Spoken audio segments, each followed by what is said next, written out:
Welcome back to the Deep Drive, episode 3. If you're watching on YouTube, sub up to the YouTube channel. But if you want to get in on these streams live, we are live right now on twitch.tv/AhanR. And we're live every Tuesday at 4 p.m. Eastern Time, 1 p.m. Pacific. Come join the stream so you can talk with us. And I'm here live with my co-host, Max Goldstein. Max, how are we doing this week? I'm doing all right. How about you? I mean, I had surgery on Thursday, and I'm recovering from that still. My left arm is not exactly mobile, so it's on an armrest. So the bad news is that I'm in pain physically. The good news is that I am sitting inside all day watching baseball, and betting on MLB and WNBA. Speaking of bets, if you want my bets as soon as I bet them, they go in the Discord, and I just dropped the Discord link live in the Twitch chat. It's also in our YouTube description. Join up the Discord. It is free for the remainder of July and possibly for a majority of August as well, ahead of the NFL season. We cover MLB, NBA, WNBA, and NFL in there. And we'll have all kinds of stuff other than just betting, but come join the community.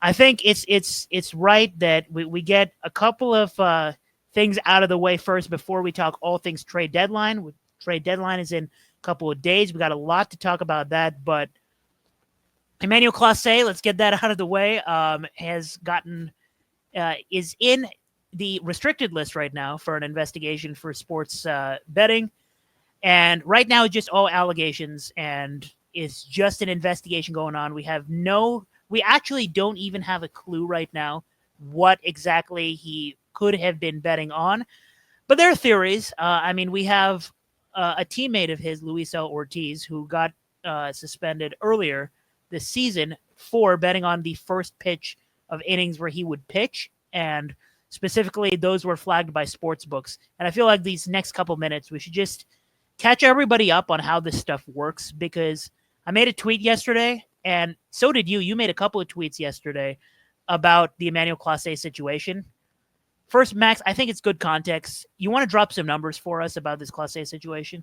Sure. Well, you're right. We don't know exactly what Class A did. Maybe he did nothing, but at the same time, like it wouldn't really be fair to Class A to suspend him if they didn't have strong reason to believe he's guilty of some crime. And also, like, my guess is he is guilty and that he was betting on the outcomes of first pitches because, like, hopefully people that bet on sports or anything, you need to have an edge. So, like, usually betting on, like, maybe if you wanted to bet against his own team or on his team, like, there's not much, like, maybe there's no value in that. But if he could throw a ball intentionally, then, I mean, he's definitely going to win his bet. So, this one Twitter account, the Warmonger, he posted some stat which was interesting that last season, the first pitch of the ninth inning for Class A, it was located in like Statcast has like your tweet, I think it was waste pitches. So waste pitches are pitches that, I mean, they're kind of a waste. Like hitters aren't going to swing at them most likely, and they don't really accomplish anything. So in 2024, the first pitch of the ninth inning for him, about 4.5% of them were in that zone. And then all other pitches, it was basically the same percentage. And then this year, the first pitch of the ninth inning has been in that zone or region 17.5% of the time. So almost 4 times as often. And every other pitch just above 5%. So in 2024, the ratios of the two percentages basically the same. But this year, like he's been 3 times more likely to throw a pitch in the waste region on the first pitch compared to all other pitches. So we don't know for sure if he's guilty, but there is some evidence to suggest that he probably is. And I think the thing with both of the tweets we made yesterday was, being the quote unquote nerds we are, we're going to obviously like go to Baseball Savant. Shout out Baseball Savant. Very easy to search specific events there. But we're gonna go there and we're gonna look for potential flag, so to speak, and just to catch people up on how this works, because a majority of people who commented on my tweet that blew up, like most of y'all don't know how this stuff works, and you talk as if you do. So I feel like it's reasonable to address this, right? So sports books will flag large amounts of money coming in on a specific event, regardless of what the situation is. The Jonte Porter situation in the NBA, and currently an investigation going on with Malik Beasley in the NBA. Like, these are events where the sports books are like, there's millions of dollars on Jonte Porter unders in this Raptors game. That's odd. I don't think the line was necessarily terrible. So why is there a lot of money in on that? And then they're going to be like, okay, we need to flag this. We need to figure out who is making these bets. And then they go into an investigation, and in some cases the FBI gets involved or whatnot, just to get a sense of who is communicating and stuff like that. So that is essentially what has possibly happened with Class A here, that there was large amounts of money coming in on something specific to Guardians games, or what Class A or Class A's innings. It's especially interesting with the closer. The only thing you could bet on for a closer on most major sports books, obviously you can bet on the team live, you can bet on their line live, or the number of runs given up in an inning. But also, like Max said, it's hard to control that stuff, right? Like, I mean, Emmanuel Clase can throw a fastball right down the middle and he can still get a strikeout off it, right? So this is not stuff that he can immediately control. A market that he can control is the market which his teammate Luis Sal Ortiz got flagged for, which is a ball on the first pitch of an inning that he can definitely control. And so you look for pitches that could possibly be intentional balls, right? And there's no way to know an intent of a ball because, like people were commenting, like, it is hard to throw a baseball. I can't throw, I can go up there to a major league mound and be like, I'm going to intentionally throw a ball. And I still might accidentally like do something that either looks way too suspicious or might accidentally, trying to look somewhat competitive, might throw something near the plate. It is hard, even for professionals, to throw this stuff, right? So I made a tweet with the 22. So there are 22 pitches this season where he threw a pitch outside the zone on an 0-0 count with the runners, with no runner on. So essentially at the top of an inning, the exception would be as if he gave up a home run and whatnot. But for the most part, this is the start of an inning that Emmanuel Clase pitches. And there were 22 pitches that were thrown out of the game day zone. And I looked at all 22 of them, and I specifically clipped the 11 that had a possibility of not being competitive, right? So the other 11 are like pitches that were either close misses or like very clearly like it definitely wasn't an intentional ball. If he was trying to throw an intentional ball, it was a very horrible job of doing it. Now, of those 11 that were in the video, there are plenty that you can argue were just like bad misses, right? Like a lot of people commented the same thing. Edwin Diaz does this all the time, where he's trying to throw a strike and he misses by 20 feet. Like, this is reasonable, right? So the only purpose of my tweet is because I'm a nerd and I'm going to post videos, and whether that means something or not is a problem for another time. And shout out to Pat McAfee. His team featured my tweet on his show this morning. That was random, but shout out to him. He interpreted this correctly, and he basically spelled out what I was trying to say in that tweet, which is these are just allegations. We have no idea if any of these pitches are evidence, and definitely my tweet is not evidence of anything. I have no inside info. So stop coming at me with this proves nothing. Yet no shit, Sherlock. It proves nothing. That's the entire point. And Andy Pa has swung at one of those pitches. I promise you this is not evidence of anything. So that's what I'll say about the Class A situation. And Jeff Passan said on the Pat McAfee show this morning that there are easy fixes to a lot of these things in baseball to prevent stuff like that, because Pat McAfee brought up umpires could possibly also do this stuff. If players are doing it, surely some umpires will feel the urge to bet on sports and chase the money short term. We need the ABS system, which is a nice aside that Jeff Passan brought up for robo-ups. But that's all I want to say about the Class A situation. So stop DMing me racist things just because you don't like my tweet. All right, trade deadline time. Enough of that. Ryan McMahon was traded last week. I called him perhaps the most underrated bat at the trade deadline. Then he got traded to the franchise I hate the most, and I mean, I'll say it. Like, I think it was a good trade for the Yankees. He got traded for Josh Graz and Griffin Herring. None of them, neither of them are extreme high end prospects.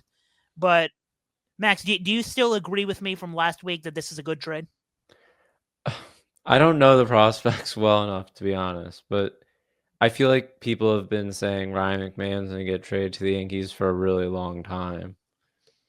And I also just, I mean, this is kind of, I don't think it's the reason they traded for him, but the Yankees have a lot of patient hitters like Trent Grisham, Ben Rice, Aaron Judge, and Ryan McMahon. I think his career walk rate's above 10%. So, like, guys with power that also walk a lot. So, I feel like, and he's a left-handed hitter, like those two of those three. Like, I feel like he is a good fit and he's a good defender.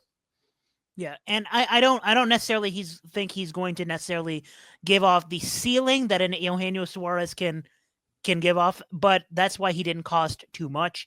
I think it's a good trade for the Yankees, unfortunately, and he's going to help an offense that frankly needs help because the bottom of that lineup is not it when it comes to facing good pitching. So I do like this trade for the Yankees, and apparently that's a hot take these days, but I'll take it. Meanwhile, appreciate T Bird for the follow. T Bird has followed the stream live, so shout out to him. And head on over to twitch.tv/Ahanar if you want to be part of these streams going forward.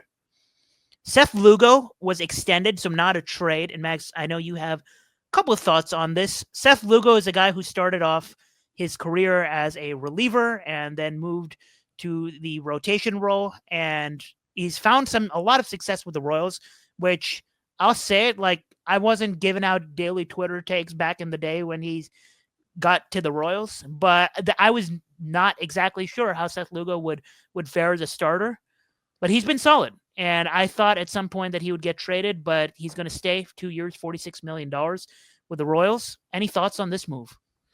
Well, I actually traded in one of my leagues. I had traded for Seth Lugo like 3 or 4 years ago, and then early on last season when he had a really low ERA, but I think early on, like, he was not striking out anyone. So I actually traded him for a draft pick, and then he turned out to have finish. I think he finished top 5 in the Cy Young, and he's not giving up runs, even though, like, he doesn't really strike. His strikeout rate's around average.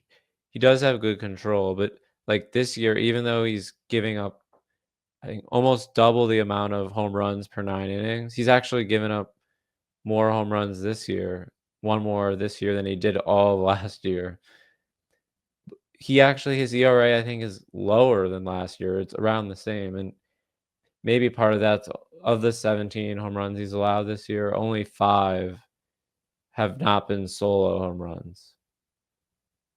So that's maybe he's a little lucky that, I mean, in the league, I think it's about 60% of home runs are solo home runs. For him, it's like 10% higher. So maybe he's a little lucky in that sense. But I think I agree, like, he's solid, but his other ERA estimators are all in the 4s.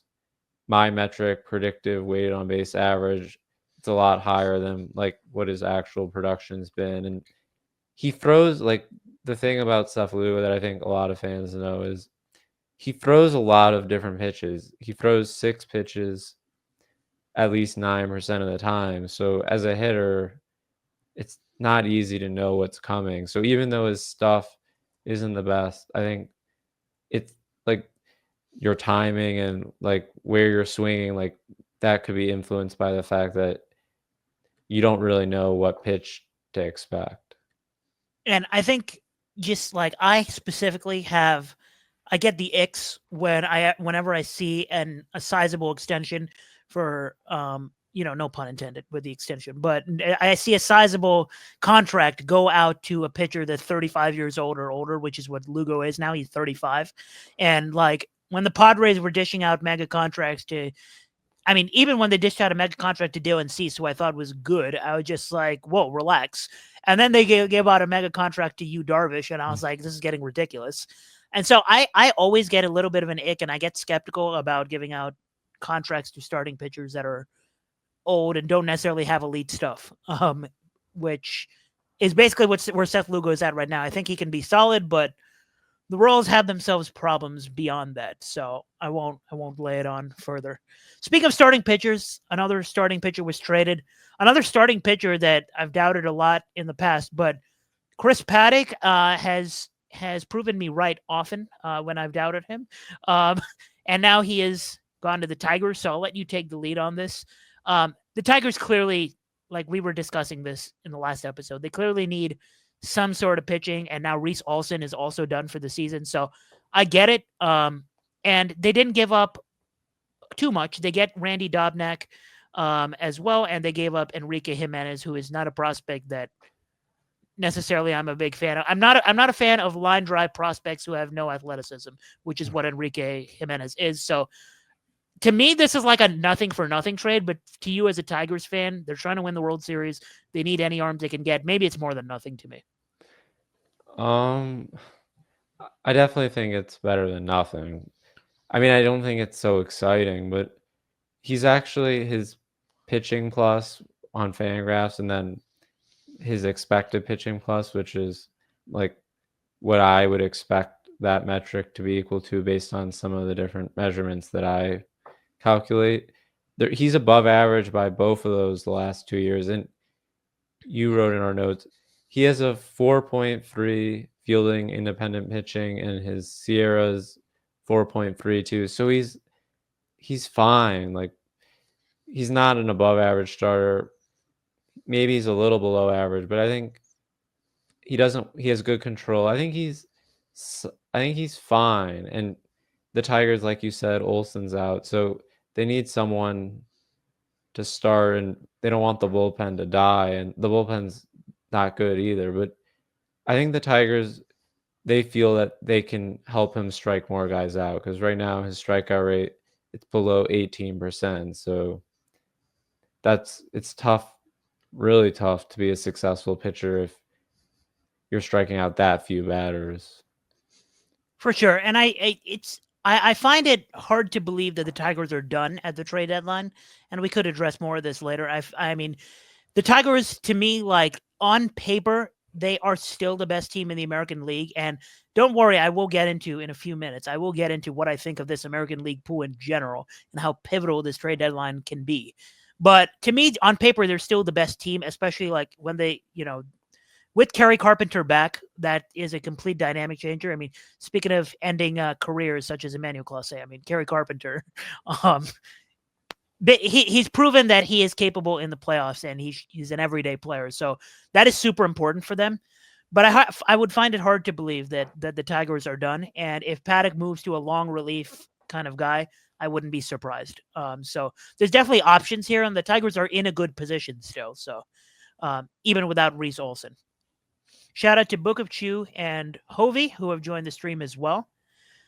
One more topic before we move into our next segment, and it feels like an awkward time to discuss this because the Toronto Blue Jays have been one of the hottest teams in all of July, and our episodes are on Tuesdays, so it is now that I'm bringing up that the Blue Jays might be a wagon, but also at the time of the stream, they've lost 3 straight games. So this has been an interesting team all of July, but they've taken the lead on the American League East. They will win the division, right? I don't feel I feel like it's pretty safe to say, even though it's only 5 games against the Yankees, you know how I feel about the Red Sox's legitimacy, and you know how I feel about how mediocre the Yankees truly are, especially with Aaron Judge having an injury now. So I feel like this 5-game lead in the American League East is safe, and maybe you feel otherwise, but the Blue Jays, it's now time to evaluate if they're legitimate World Series contenders or not. And last week, I talked about how fraudulent the Brewers are, and I'm like, I don't care if they win the division. They're not making the World Series. The American League is a completely different story to me because you don't have teams with the obvious ceiling like the Mets, the Phillies, the Dodgers all do. And to me in the American League, like I said, I think the Tigers are the clear number one. But there's no clear number ones in baseball in general anyway, usually, and especially in the American League. The Blue Jays, to me, are definitely in the mix of they can win this pennant. I completely believe in them. I don't care that their pitching has looked god awful sometimes, including the last 3 games, because the trade deadline is still not here. Right, there's still a couple of days for them to do something. Dalton Varsho and Alejandro Kirk are returning soon. Their offense has been teeing off without them. Anthony Santander's return is delayed, but they anticipate that he's going to be there in time for October. But even if they can get one of those 3 bats to get back to the form that they were in earlier this season, this offense is dangerous. Now, they'd still rank number 24 in a fly ball rate, and every time I talk about a postseason team, I get worried about teams that don't really lift the ball. But they rank number 11 in hard hit rate as an offense, number 10 in Sierra as a rotation, and number 2 in Sierra as a bullpen, which kind of makes it odd that their pitching has suffered so much at times, but they're just highly volatile pitching staff. And to me, like Addison Barger has been the story of the season, and I bet on him to hit a home run today, so maybe I have a soft spot for him. But he ranks in the upper quartile in expected WOBA, in barrel rate, bat speed. Like, dude's a legitimate star hitter. And oh, by the way, he also leads Major League Baseball in arm strength on Baseball Savant in the outfield. So that's interesting. But to me, like this Blue Jays offense is completely legitimate. Like it can go up against the best of the best in the postseason and have blow up games. But to me, like the glaring problem here is the quote unquote pitching in general, right? And in October, separating like the rotation and the bullpen is a more like blurry line, right? Because starters come out of the bullpen guys, get different sort of leashes, all that sort of stuff. But to me, like they need to address this pitching because even if you can completely trust Kevin Gausman in the big 2025, can you really trust Jose Barrios in a big game? Can you really trust Chris Bassett in a big game? Even if they get 1 out of 2 to have a good postseason, that still is not enough to me. For me to think like, yeah, they're on the same tier as the Tigers. So the good news for them is that they're very much within reach of contention for the pennant. The bad news is that they got to get to work, and there's only a couple of days left for the trade deadline. What are your thoughts on the Blue Jays? I agree that the offense, even without Santander and Varsho, it is very good. I mean, especially like the top of the lineup. Like Addison Barger has been great, and he might be the Blue Jays' 4th or 5th best hitter, maybe. And he beat one of the Tigers' best hitters. But I agree that I was thinking about it myself.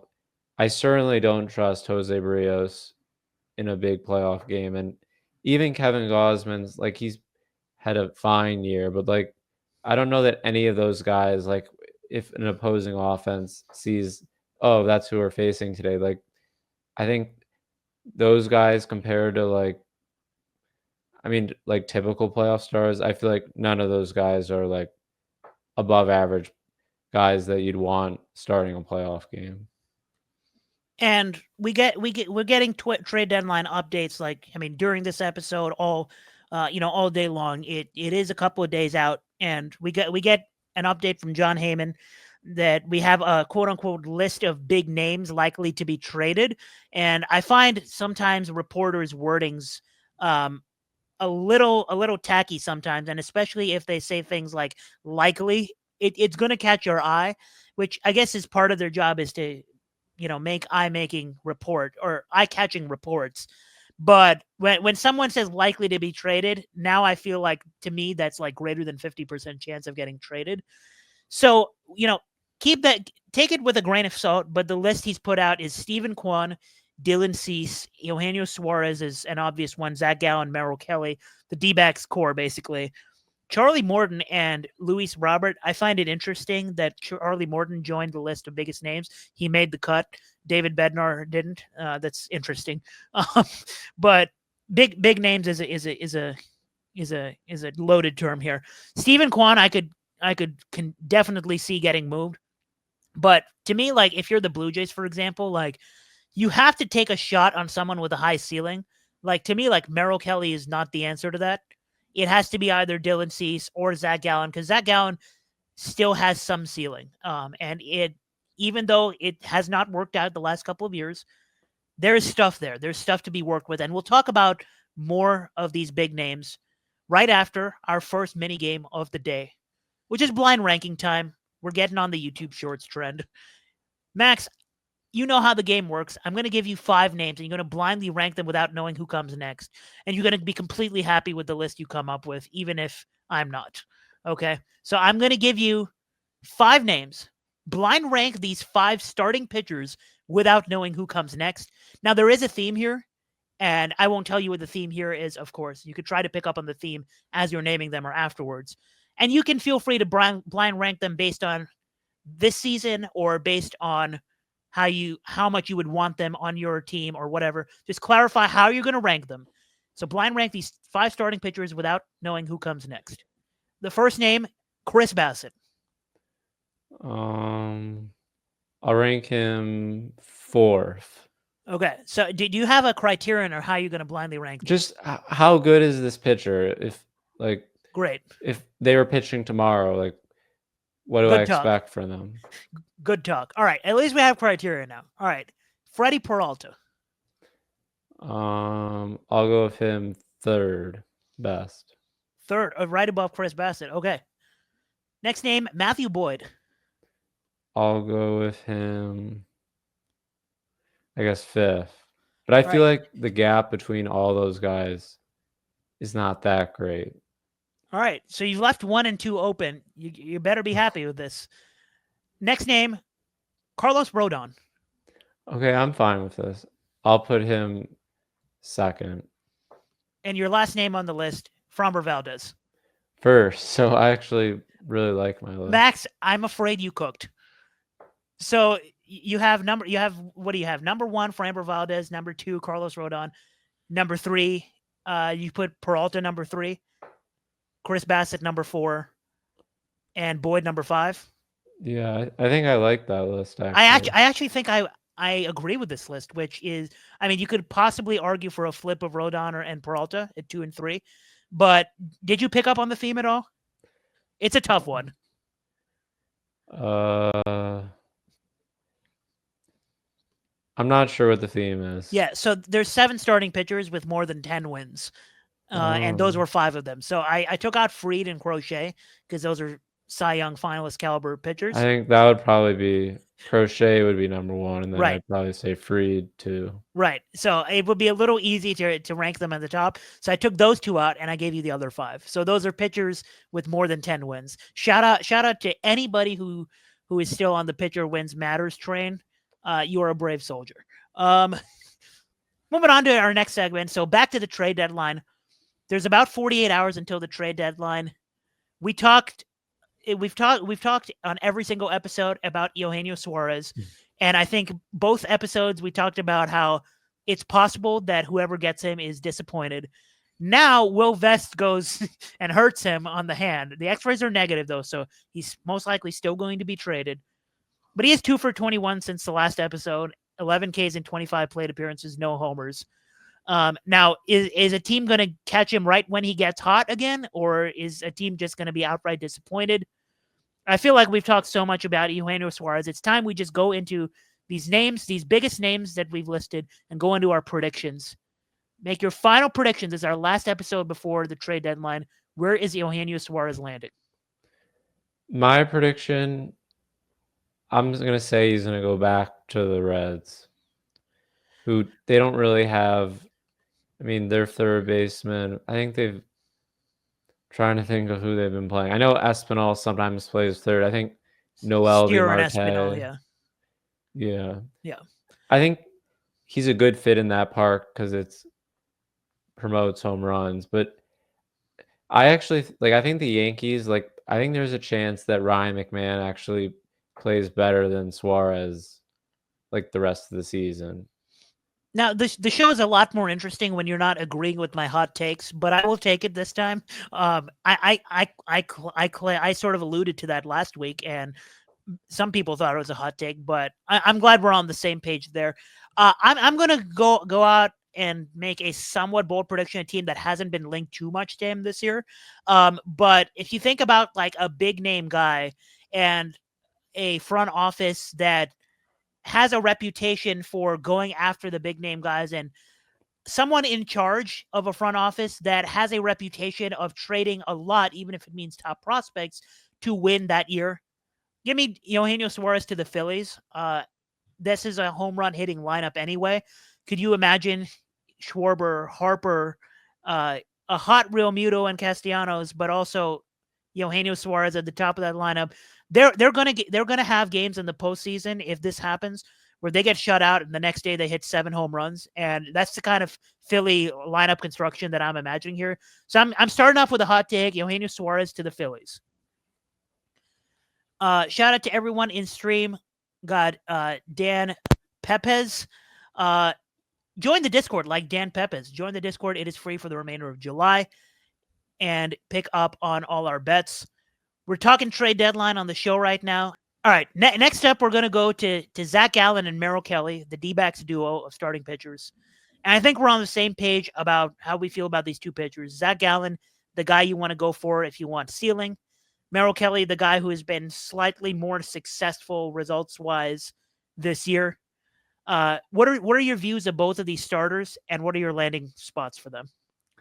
Well, for my landing spots, I'm predicting Merrill Kelly to go to the Cubs, and then I also put I could potentially see the Cubs trading for Gallen as well.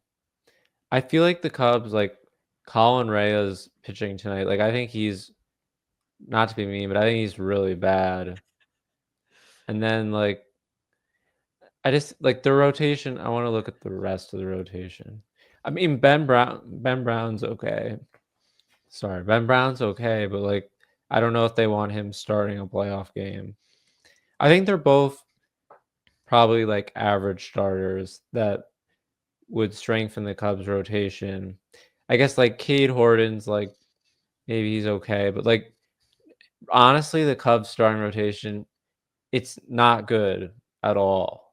So like I think there's a chance that Gallen and Kelly would become, maybe Imanaga's better than them, but they would probably they would really improve the Cubs rotation. Yeah, Because the and Cubs, they have a great offense, but like I don't think I trust the rotation or the bullpen.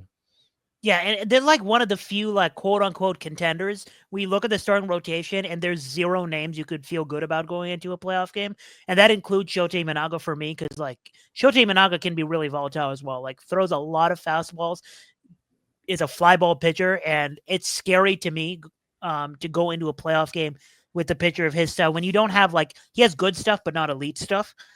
So I completely agree that the Cubs need a starter for them to actually compete. Now, I initially was going to boo, and I saw on the document you put Cubs for both Merrill Kelly and Zach Gallen. I thought at first you were hedging your bets and being like, if one of them lands, I can victory lap that one. But if you're saying that it's possible that both go to the Cubs, you have my respect, okay?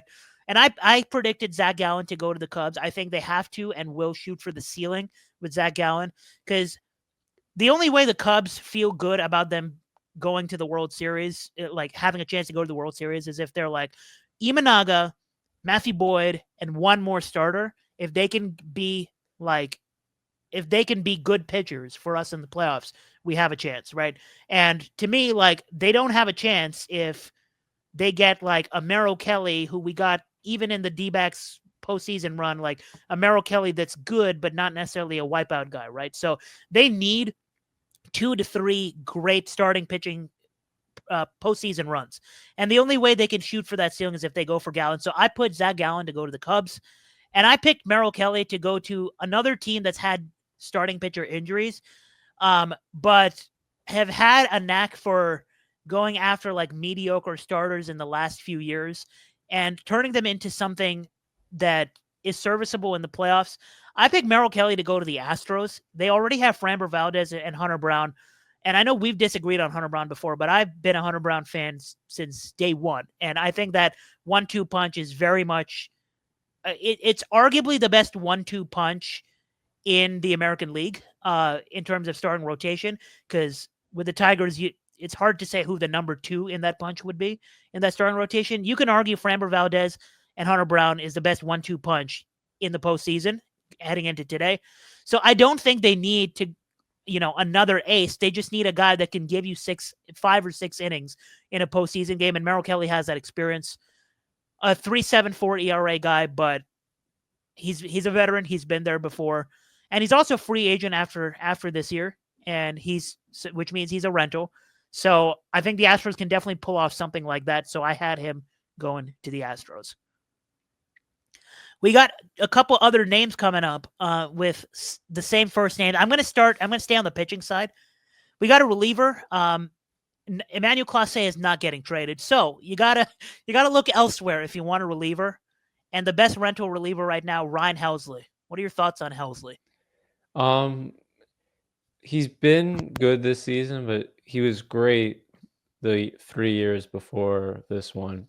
But he still throws like very hard. I think his average fastball is like 99 miles per hour. The weird thing is he's only striking out a little more than a quarter of the batters he faces, and his strikeout rate, I mean, part of it's because it was so incredible, but it's dropped the last 3 seasons. I actually think, because I heard the Pirates want, for Bednar, they want a top 5 prospect, and I don't think the Tigers, I don't even know that any team, unless their farm system is not good, would want to give up a top 5 prospect for a reliever. But I'm predicting that the Tigers will get Helsley instead, and the Tigers really need to improve the bullpen. And also, like, even though he doesn't strike out as many guys this year, he's still, like, if you need a strikeout, that's Will Vest has been really good for the Tigers this year. But I think, like, if the bases are loaded with no one out, like, a fly ball is going to score a run. So most likely, so a strikeout, someone that could strike out the side, like, that's valuable. And I think Helsley, like, he's capable of that. Yeah, and like you said, his strikeout rates dropped each of the last 3 seasons, but he's still in the upper quartile in strikeout rate, whiff rate, and chase rate. So this is still a really good pitcher, and he's 31 years old. So it's not like his arm is necessarily due to fall off anytime soon, and he's a rental, right? So I think he's very attainable for basically any contender who wants that relief pitching.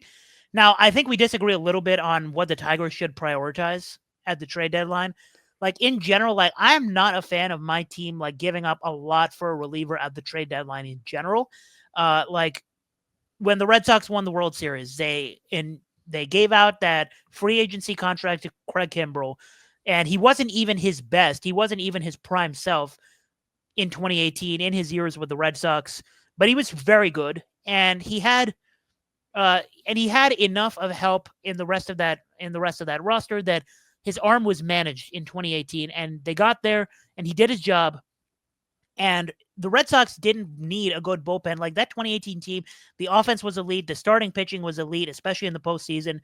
And that bullpen was the concern heading into the postseason. Like, every Boston media outlet, Boston media, they're looking to be negative. They're like, the bullpen's going to be the reason the Red Sox don't win a playoff game, right? And Joe Kelly got hot at the right time in the 2018 postseason.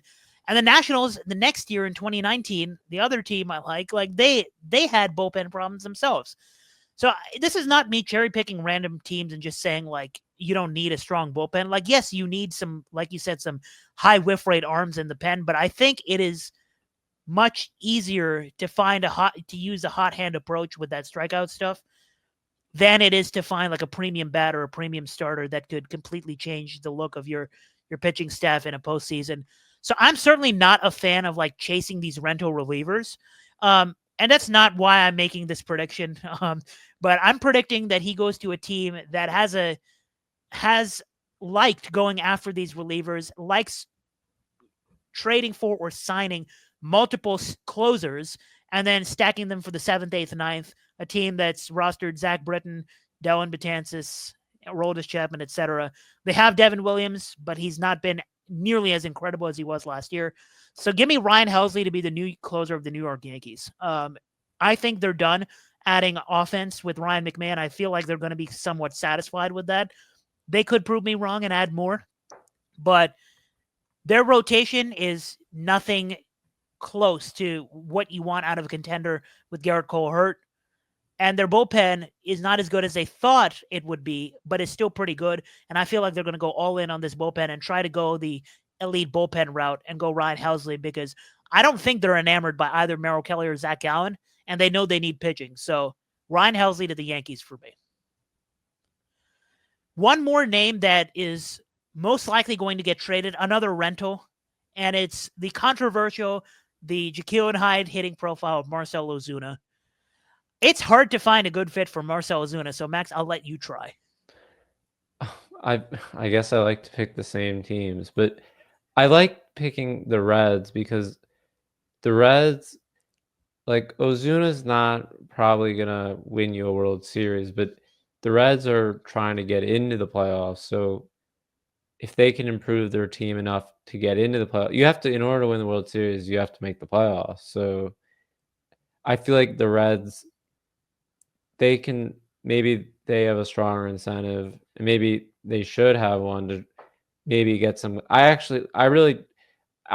predicted him to go to the Reds because I think the Reds, it sounds like they want to buy, but I don't know if the Reds should be buying, but the Reds offense is bad, and Ozuna, he's still a good hitter. He's not hitting the ball as well.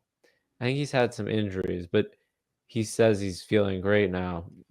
He still walks a lot. I think he's walking the most he ever has, and he doesn't strike out much, which is a good combination, and especially if he can hit for more power again. And I think like last year when he had some great offensive seasons, even then he wasn't striking out that much. So I think that whoever trades for him is going to hope that he can rediscover his. I mean, he still hits the ball like I think harder than average, but it's his like barrel rate and hard hit percentage. They're both down noticeably from last season.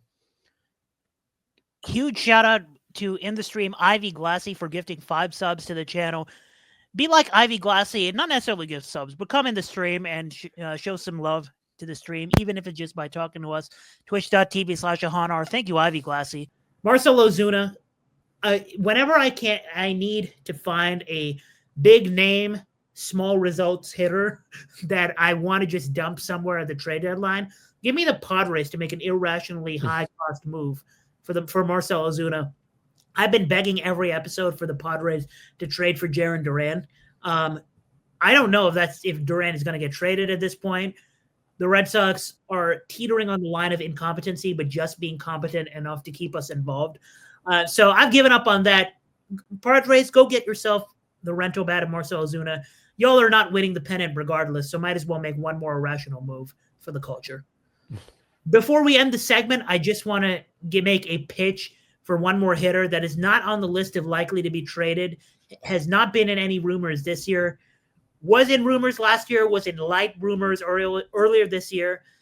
The reporters have been asking him how you feel about getting traded. He's like, I want to stay, but we know that doesn't mean anything. Can we talk about Taylor Ward being the Tyler Lockett of Major League Baseball? And if any football fans know the reference, I'm talking about how every year we say Tyler Lockett is underrated, and every year he puts up good performances, and every year Tyler Lockett ends up being a very, very good player, and not necessarily a Hall of Fame caliber player, but he gets the job done. And the next year we're like, why did we not realize how good he was? Okay, that was prime Tyler Lockett. This is what's happening with Taylor Ward, because this guy has 119 WRC plus since 2022. This year, he's upper quartile in chase rate, barrel rate, and outs above average as an defensive outfielder, so solid there as well. He's an unrestricted free agent in 2027, and continually, this guy does not chase a lot. He hits the ball hard. He hits line drives and home runs. He hits good pitching, and I want this man to be freed from the Angels. And I'm going to make a pitch to all the contenders, since we know at the trade deadline, right, the people who run the front offices in Major League Baseball, they're definitely on Wednesday night when this video goes up, they're going to be watching our show, right? Like this is a fact. We know this, right? So I'm making a pitch to all of you contenders. Go trade for Taylor Ward if you're trying to add a big boost to the lineup. He's outright a much better player than Eugenio Suarez, and Eugenio Suarez is going to get traded for a lot most likely, and Taylor Ward is still up for grabs. So go free him for the Angels from the Angels, please. One last mini game, and I think Max, you have one prepared for me before our closing segment. Yeah, so this game, I'm calling it climbing the war ladder, and I use Fangraphs wins above replacement. So you don't need to do anything yet, but there's Okay. been one player that's been worth at least 7 wins above replacement. I'm only looking at hitters. And Okay. then one that's between 6 and 7, one between 5 and 6, 9 between 4 and 5, 24 between 3 and 4. If you make me list all of them in order, you're fired. No. Okay. 57 between 2 and 3, 77 between 1 and 2, 236 between 0 and 1, and then 198 are between -1 wins above replacement and -0.1, and then 8 have a wins above replacement between -2 and -1. So what you need to do, we'll start at the bottom and then go Okay. up. Your goal is to try to name a player in like each of those levels. Oh, I like this. Okay, so we're gonna start at the bottom layer. Someone who is really bad plays a non-premium position, right? So position important for this. And also Let's one thing, you already yeah, know this, but like for people watching, yeah, wins above replacement, it's a stat that like like how much you played matters because right. so like someone that only played in one game, even if they were terrible, they're not going to be in order to be at like to be one of these 8 players, you have to have been really bad and also been given playing time. So I think a name that comes to mind is actually someone that was DFA'd. So maybe he's not negative enough. But let's try someone who was really, really bad this year. And I know at some point he had a negative war. Let's try Hunter Renfro. Hunter Renfro, you just missed. He just He's missed his -0.9. So he would be in the second level. Why don't you do another guess to try to all get right. one of the 8 How players how that about you I really stick know. with the same team, a guy that has not played a lot, but I know has a negative war. Let's try Jack Caglianone. That works. Okay, Been he deserves a lot better than right. like his numbers show, but his wins by replacements -1.3. So he is one of the 8. And then you already named Renfro fits for the second level. So now the third level is someone that has a war between 0 and 1. And there's 0 and 1. 236 and 1. So and there's Okay. 236 players. Okay. So I got to get this first guess because if I somehow miss a 236 cell dart throw, that would be embarrassing. Let's go with a guy that was traded, but I know is not a good hitter, but plays enough of a premium position that he might be mid. Let's say Ahmed Rosario. Okay, let's check. Ahmed Rosario. You got it. He's 0.3, so that works. All right, that was Nice the job. easiest level. 236 names. I should have gotten one of them. So now All the right, next levels 1 to 2 wins by replacement, and there's 77 players that are in this class. this is a little tricky because I think I know who's like the top 5 in war. So like we're like a couple levels away from being like at the top where it should be very easy. The 1 to 2 level is tricky because you never like when you look up players on Fangraphs or Baseball Reference, when they're like in the 1 to 2 range, you're never like noticing that, right? Like when it's negative, you notice it. When it's a 5 or higher, you notice it. The 1 to 2 is where it gets tricky. So I'm going to try. I'm going to try a good player that I don't know if he has like. I don't know if he's been hot enough to get to that point, but let's try from my team, Trevor Story. Okay, that works. He's Nice. 1.3 wins by replacement. Which for a fact, I know that a few weeks into the season, I'm pretty sure he was negative WAR, despite being a very good defensive shortstop, because he was that bad offensively. So just hot enough for that category. Nice. Okay, so now the next level, it's a wins above replacement from 2 to 2.9, and there's 57 players. So we're getting to the good players, So good hitters. I'm just gonna name drop him just because like I looked up his stats. I did not notice what his WAR was when I looked him up for our show. But let's try Addison Barger. I'm he is 2.0, so that works as Nice. well. 2.0 entering today, so definitely he's definitely in the 2 to whatever range. Yes. By the So way, then speaking of Addison Barger, before we finish this game, we have breaking news right now that we have a trade between the two teams playing each other in a doubleheader today. The Blue Jays and Orioles have made a trade. The Blue Jays are acquiring Sir Anthony Dominguez from the Baltimore Orioles for right-handed pitching prospect Juaron Watts Brown. I don't know much about that prospect. I will say that. I know it's not one of the top ones for a reliever. That makes sense. But the Blue Jays get Sir Anthony Dominguez. Dominguez is a guy like I've liked for many years, and this season amongst relief pitchers, he ranks in the upper quartile in expected ERA, chase rate, whiff rate, strikeout rate, hard hit rate, as in like he is one of the best at restricting hard hit rate. Walks a lot of people. That's the only knock on him. But a good relief pitcher. So the Blue Jays watched the show and immediately, between games they were tuning into Twitch and they got themselves a pitcher. Not a starting pitcher, but it is something. yeah, I think you're right. He has been good this year. And their bullpen is actually it's already good, so now it's even better. Yeah. I think Chad Green might be seeing a DFA soon, but Yeah, I feel kind of bad. He did terrible against the Tigers, and then today he might have been even worse. I'm pretty sure the last 3 home run bets that I made against the Blue Jays or against Blue Jays pitching have all hit, and all 3 were against Chad Green. I'm pretty sure that's a true statement. Anyway.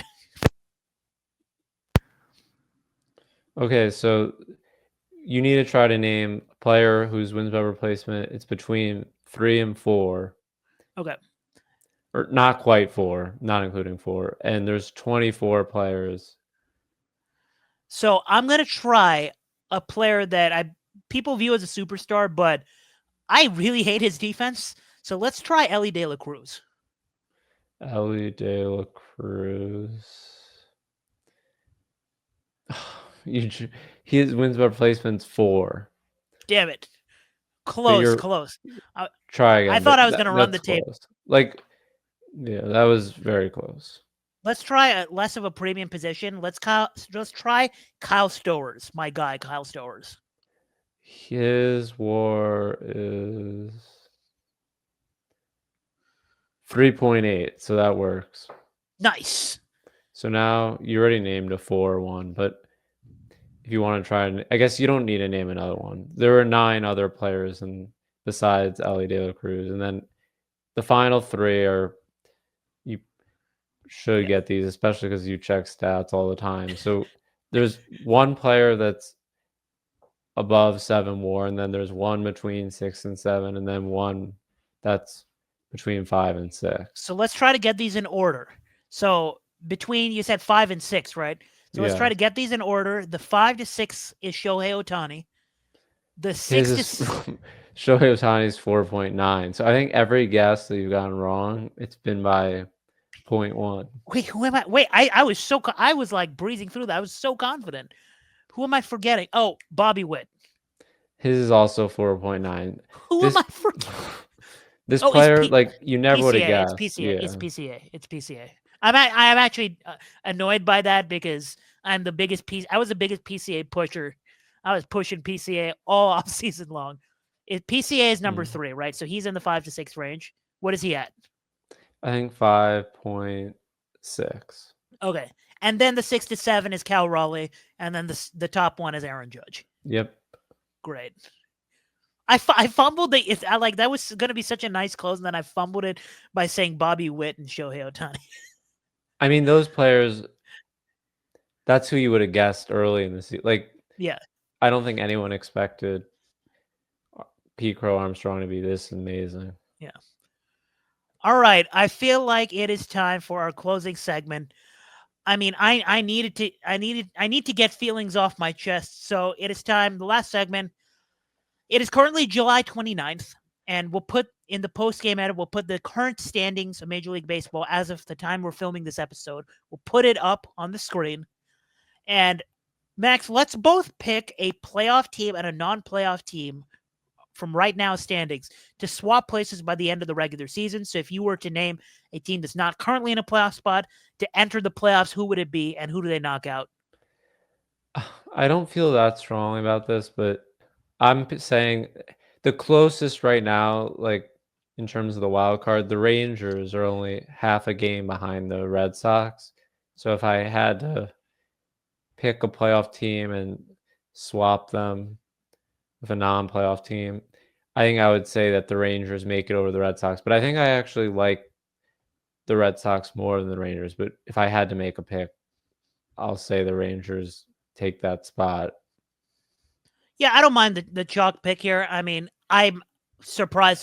I'm also going to say that the Red Sox are the team that falls out of the playoffs, but I'll go with a slightly hotter take. I think the Rays, who are a few games behind, or 2.5 games behind right now, I think they're the ones to enter because I think that if a big swing is going to happen, it's going to be in those divisional games to close out the season.